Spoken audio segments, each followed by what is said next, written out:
నేను మీ గంటా మనోహర్ రెడ్డి సమర్పిస్తున్న ఘంటారావం. గుడిలో నీవు దేవుడిని అర్థించేవాడివి. గుడిలో నీవు దేవుడిని అర్థించేవాడివి. గుడి బయట అర్థించే వారికి నీవే దేవుడివి.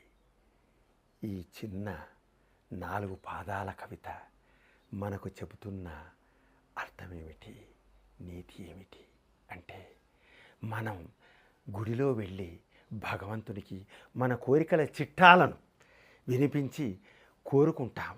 ఫలానాది కావాలని మనం కోరుకుంటాం. బాగానే ఉంది. గుడి బయట రాగానే మనకెవరు కనిపిస్తారు?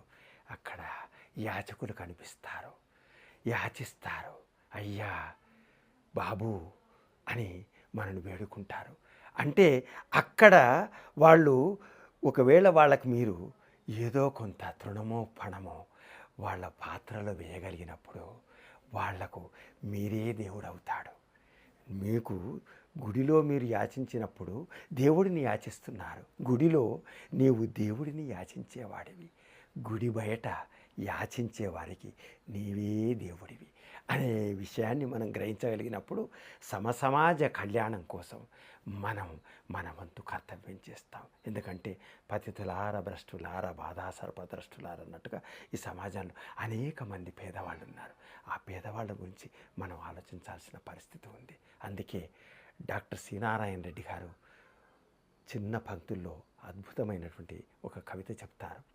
పరుల కోసం పాటుపడని నరుని బ్రతుకు ఎందుకని, పరుల కోసం పాటుపడని నరుని బ్రతుకు ఎందుకని, మూగనేలకు నీరందివ్వని, మూగనేలకు నీరందివ్వని వాగుల పరుగులు దేనికని, వాగుల పరుగులు దేనికని.